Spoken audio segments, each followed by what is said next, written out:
Hi, my name is Lola Wusu, and we are here with Joy Somerville, which I love saying your name, and the Black Design Collective. And she is one of the instructors here and at FITM, and I'm very excited to get into what it is that you're doing and who you are with us.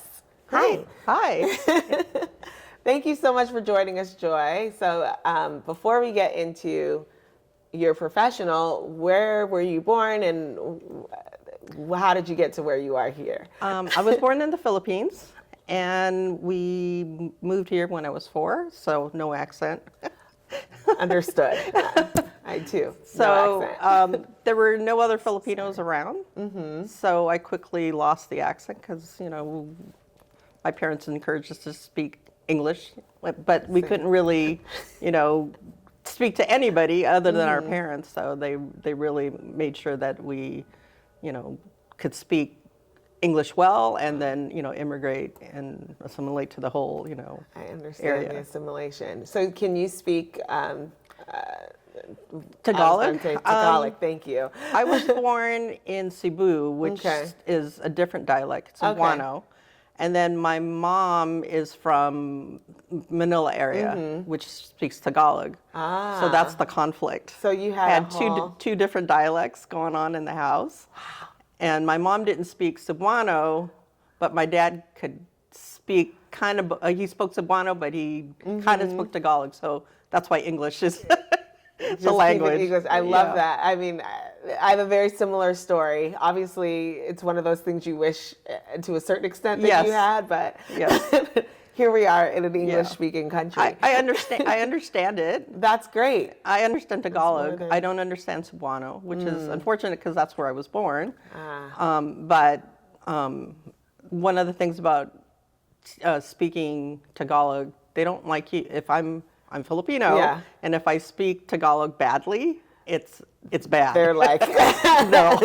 But they love it when maybe an American. I've spoken Tagalog a couple times. My name's Lola, so a lot they get excited. Oh, you're trying. Yeah, exactly. They'll forgive you, but they won't forgive me. I understand. Yeah. Yeah. I understand. So you were born there. You grew up here. Where did you grow up, and how did you get your schooling into where you are today? Pretty much Southern California. Okay.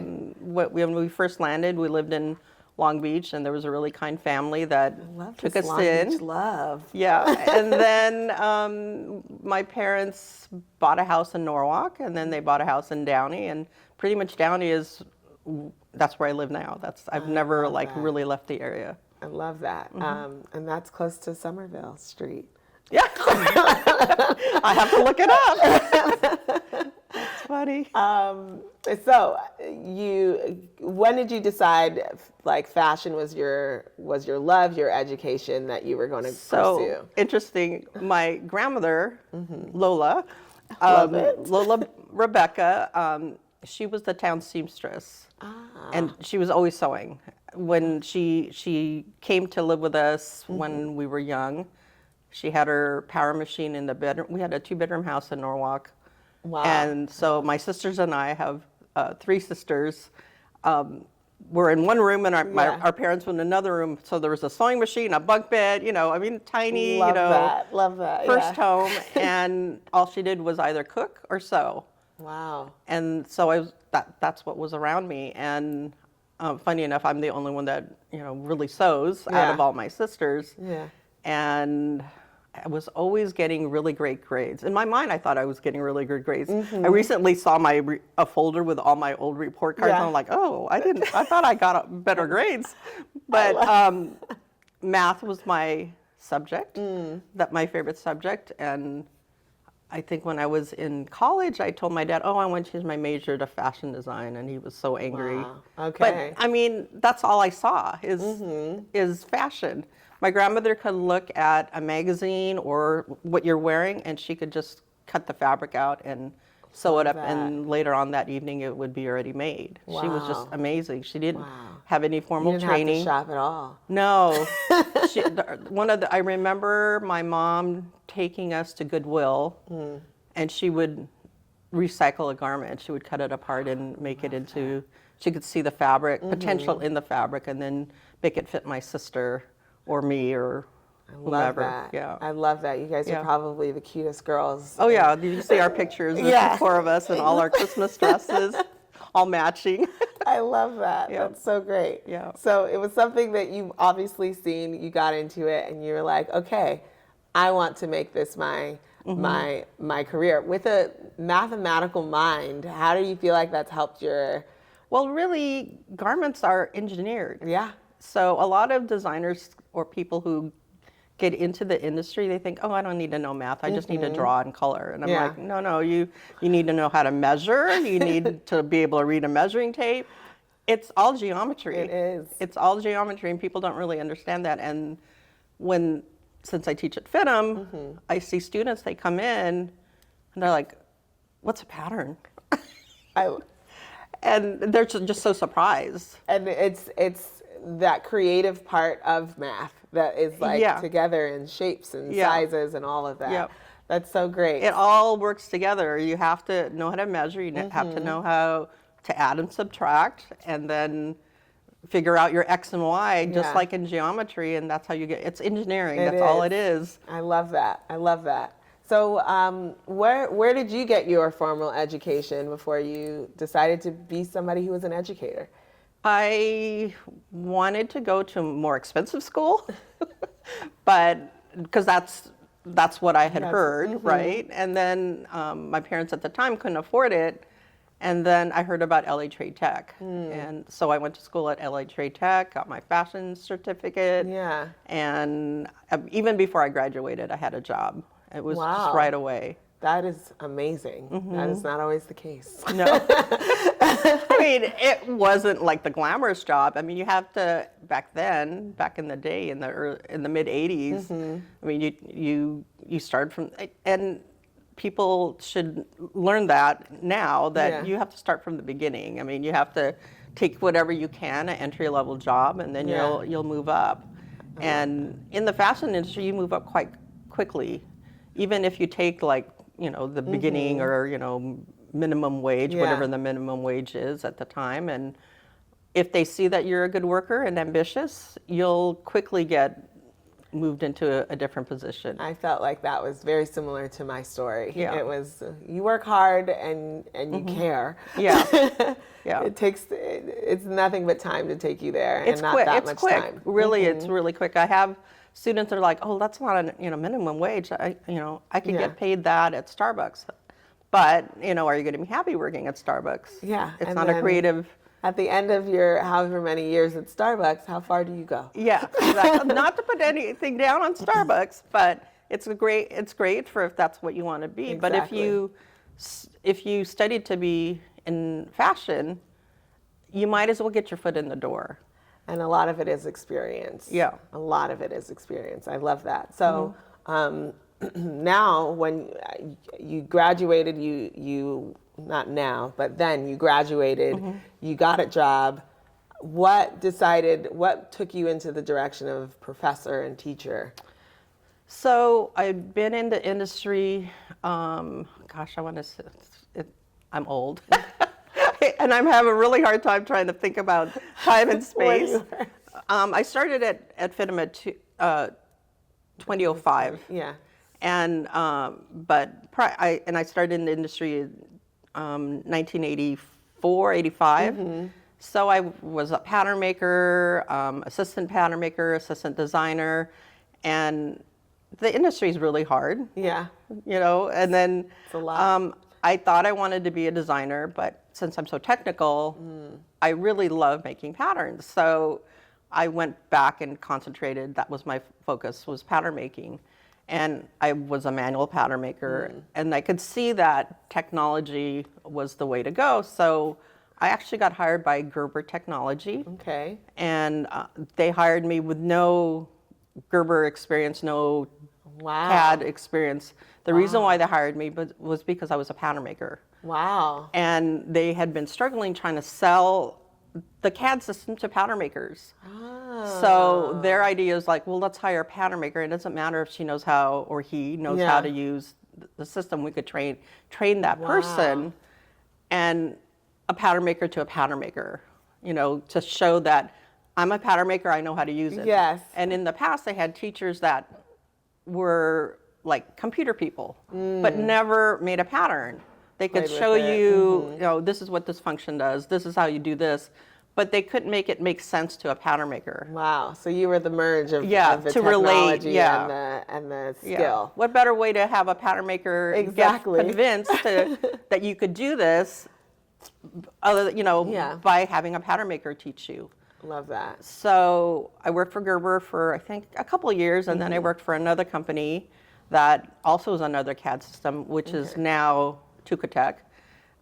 So I know Gerber, I know Tukatech, I know Microdynamics, I know, I don't know, at least 4 or 5. Once you learn the first one, all the other ones seem to get come together, yeah, makes sense. a lot easier. That's so interesting. But the one I use the most is Gerber. Okay. I actually bought a Gerber system, I don't know, early 2000. Okay. And I decided to freelance making patterns. Wow. And so I have a really long client list that I've made patterns for. Love that. And it's anywhere from menswear, children's wear, women's sportswear. Right now, I do a lot of athleisure, basically sweatshirts, t-shirts, Wow. joggers. Wow. Everybody wants to have their own clothing brand, which is Yes. a t-shirt, a Yes, jogger, and sweatshirt. sweatshirt. That's so sorry, I'm thinking like with something that is so readily like available with blanks, obviously there are some ways to change a pattern with a sweatshirt and not. You find that is the still in terms of creating a pattern your highest like clientele. Yeah. Wow. Wow, right? That's fascinating to me. Sorry guys, I had to take that in. Well, I mean, imagine if you go to, some place that sells blanks. So Yeah. LA Apparel is Yes. one of them. But if you don't like that fit, You have to change it. you have to change it. You got to make it your own. So they have the basic sweatshirt. Well, it's not going to fit a woman the way they want it to fit. What if Yeah. you want to do a cute crop hoodie, Yeah. with a not as, slouchy. So you're going to have to create your own fit. Yeah. So You need a pattern maker to you help need a pattern maker to make that I for love you. that. Or you do it yourself and learn how to do it. Yeah, Which you exactly. can do here with the Black Design Collective. Not Shameless all plug. Not all hoodies are the same. Exactly. I love that. So you've obviously taught for a long time. What are your favorite things about like the students that you're teaching and how they grasp the ideas of digital pattern making?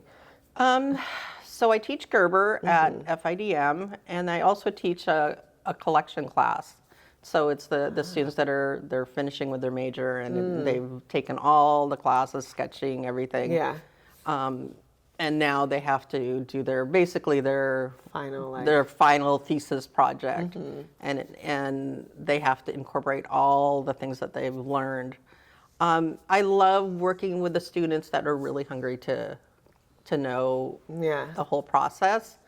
It's frustrating when you get students that are just there, and they really don't put themselves into it. Yeah, what they're working on. But there's always a few in the class that are like, that make it really exciting to come to the class and teach the class, because you could tell that what you're teaching is really getting through to them. And then you know that they're going to be successful in the industry. Actually, when I arrived here, coming up the elevator was a former student. And she's on the 12th floor in the building. She's like, "Oh, Mrs. Somerville." So it was really great. Yeah. I love that. I love it too. I feel like that's one of my favorite parts about teaching is like seeing others go past what you've taught them and take it and actually make them something. That's not the word. But they've used what they've learned to make it their own. They're applying it. Yeah. Exactly. That's amazing. Yeah. And I always say, thank you for your service.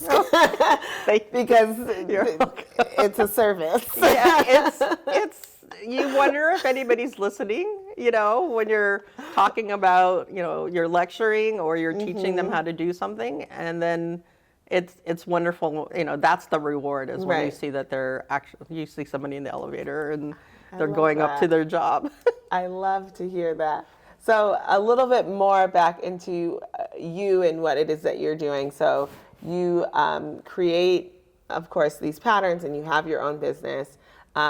You're teaching at FITM again, but you also have other clients. How do you manage these two systems? What is your like routine on that aspect? I get bored easy.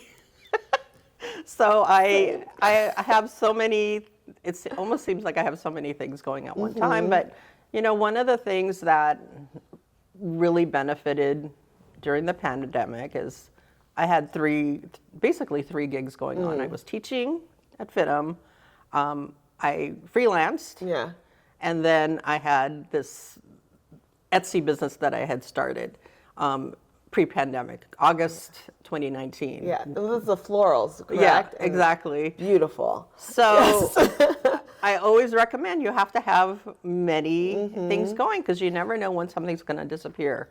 So when the pandemic hit, you couldn't be in LA at a factory. It's very true. So they shut down all the factories, so I lost that income. And then I was teaching 4 to 5 classes at FITM. So now I'm only teaching one virtually on Zoom.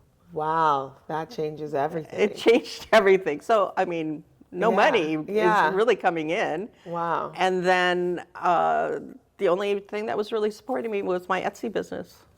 And everyone wants flowers, especially. Well, everybody was at home and they wanted to make their house beautiful, and everybody was depressed, and then so, you know, you're confined to your home. How do you feel that the floral business, like, what part of your brain does that tap into, and how is it similar to pattern making? It fulfills the creative part. And I've been a gardener. I've been an avid gardener for years, and that was the stress reliever. These years.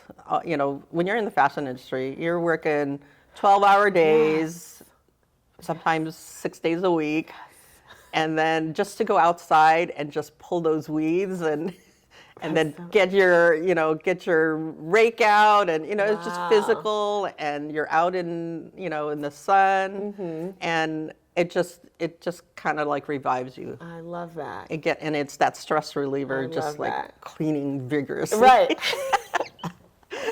I just started getting into plants, and everybody got into plants. Everyone did. Yeah. Everyone did. I probably would have earlier, but something about just watering them daily is just. Well, one thing about me, everybody's like, "Oh, I want to give you a houseplant." Please don't give me a houseplant. I'll kill the houseplant. It's the outdoor ones. The outdoor ones I'm fine, but don't give me an indoor one. And then the indoor one's kind of like, I don't want to have the water leak and go on my hardwood floor, you know. So there's all the, and then you get the little bugs that are flying around. There are little gnats. That is a problem. So I can't have that. So there's no plants in the house. Just outside. Just outside. I love that. So I guess that is a great way to not only be a stress reliever, but also have income. Did it change how you felt about it when the thing that relieved your stress became stressor? Yeah. When you have 25, 30 orders to ship in a day, it's stressful. Wow. Yeah. Wow. It got to be really stressful. And then now it's, things change. And then I heard a podcast, a guy that talks about selling online, and that's what I do. I drive and I listen to podcasts. I do the same thing. I don't listen to radio anymore. People ask me, "Oh, did you hear on the news?" I'm like, "No, I don't want to listen to the news. It's too depressing." Hear about how somebody figured something else out. Yeah, exactly. And this guy that I was listening to, he said that it takes about 2 years before they catch on, and then start copying you. So you're always having to innovate and change your product. Yeah. So that, you're ahead of whoever's trying to copy you. And I've actually seen some of my pictures on other Etsy sites that they stole my picture and they're copying exactly, like it's their own. Wow. And it's not even my picture, it's a picture that a customer sent me saying, "Oh, I love, I use your product at my daughter's wedding." And then, so they post, they're sharing the wonderful picture, and then I see that picture on there. And in order to like do that, you'd have to take all this legal action. Well, and all that, I usually start. I'll send them a message saying, this is my photograph. Use your own. You know, I'm if you don't take it down, I'll report you. That's how usually I start, and then they take it down. The fact that, but I guess we live in a world where people, But I mean, who has the time to go and go through and see? Yeah. So every once in a while, I'll search, Google search my product, and then voila, there's a photograph. Wow, that is amazing. I'm not doing the most original thing. Mm-hmm. I'm sure anybody could copy it, but don't use my photographs. Your work. Yeah, don't use my photographs. For so many reasons. Yeah. So, okay, so you have such amazing ways to like be creative in this world. Mm-hmm. You have all this stuff that you've given to this world that's given back to you. What are you most proud of? Oh, what am I most proud of? I don't know, it's things have changed in my life recently, mm-hmm. so I don't really know. I don't really know. I understand. Well, I'm proud of you for being able to handle the pandemic as a professor and teacher, mm-hmm. and then also give back to not only the Black Design Collective, but your students in the different ways that you have, and then also beauty. Like the floral arrangements are gorgeous. Oh, thank you. Gorgeous. And then there was a whole learning experience. Mm-hmm. I mean, I was like illiterate of that whole process. Yeah. Of having your own and online store, business, the whole online store, and how do I do this? So that I had another. I thought, okay, I'm a pattern maker and I have fabric. Mm-hmm. Maybe I could, make some money doing that. Yeah. So I started an Etsy store. It's called Somerville Clothing, and it's like some patterns, and it's still there. It's still mm-hmm. open. And I did that for like 2 years. Wow. Creating like digital patterns, and they could purchase them mm-hmm. online. And I still have one bag pattern that still gets bought every so often. That. And I had buttons that I got from an old customer. Wow. And so it wasn't really successful. I'm thinking like 2 years, maybe I made like $3,000. Okay. Versus what I've made in the other business. I can't even believe I made that much money. Wow. But the thing about I don't see it as a failure. I see it as a success, because when I decided to open up Somerville Gardens, I was like, oh, I got this. I know how to do this. And then one afternoon, I finally said, okay, when I decided I was going to do it, I'm like, it's probably dumb. Who's going to buy stuff from my garden? But I'm just going to try it. You never know. The amount of times right. where a great idea is I had a lot of, I doubted it, but then I sat down and I said, okay, I'm going to do it. Mm-hmm. And I emailed a couple friends and said, oh, I have a new Etsy shop. And then I had something to ship from the other Etsy store, some buttons or something. Yeah. I went to the post office, and then what do we do once we get back in our car? We look at our phone. Yeah. So I look at my phone, I'm like, an order? Already? And I'm like really confused. I thought it was for the sewing, the clothing one. Yeah. And I looked again, and it took me a moment to really realize it was my first order for Somerville Gardens. Wow. And I think maybe 20 minutes. Wow. What do you feel like you learned the most about that in terms of marketing for people who do have Etsy shops, or people who do, want to start an Etsy shop? What did you learn that made that shop do so well? Was it your photos, or like what was it? Everything. Photos, getting my word out there. Mm-hmm. Don't be. I would like kind of be closeted. Yeah. I don't really want my friends to know. Yeah. Okay. Don't be shy about it. Tell everybody. So I emailed a couple friends. The first order was from a friend, mm-hmm. and then a friend's friend was the second order. And then people tell people. Yeah, and then so don't be shy about it. You never know if they want something from what you're doing, or they're going to support you. It was easy to start the Instagram. It was easy to, set up the website. All of that was so easy after doing the first round. That is so beautiful to hear. Don't give up. Exactly. Don't give up. I mean, the $3,000, I got paid to learn, basically. If it's not the one thing, it could be the next thing. Yeah, you never know. I love that. Even if you think it's a dumb idea yourself, you never know if other people are agreeants or not. Exactly. I love that. So what is it that you do and what made you decide to help out with the Black Design Collective? Well, I've known TJ forever. I love that. And I know Tiffany Jackson forever. Actually, she was one of my first pattern makers that I hired at a company that I was a designer way back, I know, 25 years ago. Wow. No, it's like 34 years ago, because I was pregnant with my son, and he's 34. Wow. That is amazing. Yeah, so we've followed each other. Okay. It's like this little group of friends that have fashion friends. Well, and that's another thing that I always tell my students is the people that you see in your classroom, those are your friends. Yeah. You never know when they're going to need somebody at the company they're at, and they'll call you up and say, hey, would you be interested? Yeah. So that is I went huge. from one company to another one, and then I needed a pattern maker, and then Tiffany followed me there.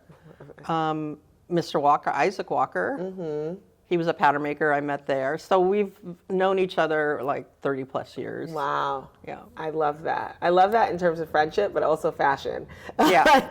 Just being able to do that. And I've seen the support, and it's beautiful to see. I too have fashion friends, but I take this. I wish I did a better job of keeping up with those people in my classes that you see that are really great, that are also great people to be around, and you might as well work with them one day, So I love hearing that. And so I had no choice because of these friends. Of course you're going to be involved. You have to. Yeah, I have no choice. It's part of what you do. Exactly. But thank you on behalf of the Black Design Collective for being here and sharing what it is that you do with us. Thank you. I very much appreciate it, and I'm looking forward to seeing people learn from you and get what they need from these classes. Before we end our chat today, one, where can people find you? I have Instagram. That's Somerville Gardens. It's Somerville_Gardens, and it's SOMERVILLE. It's the Scotch-Irish spelling. Somewhere. Yeah, Somer. Somer, there you go. And then I also have a website, Somerville Gardens, no space, no underscore or anything. Beautiful, check it out, please. And the final question, I believe, I say final, but I might have another one. If you were a pair of shoes, which ones would you be and why? If I were a pair of shoes, well, in a perfect world, I would love to have high heel shoes, maybe 4-inch stilettos, but I can't wear those anymore. So my present is, a comfortable pair of, Skechers or Nikes that I could walk in all day. I love that. I love that. Yeah. In my mind, I wish I could still wear those. Hey, if that's what you feel, this is an idea. Back so when I was, 18, 20, pre-children. What color is the stiletto? Black. Okay. Yeah. Nice and classic. Yep. I love that. Okay. Thank you so much for joining us today. It's been a pleasure. It's been a joy. Oh, I had to do it, guys. Thank you. It's been a pleasure, too. Thank you so much. And I hope that you guys take a moment to check her out. And thank you for joining us here at the Black Design Collective. My pleasure. Thank you.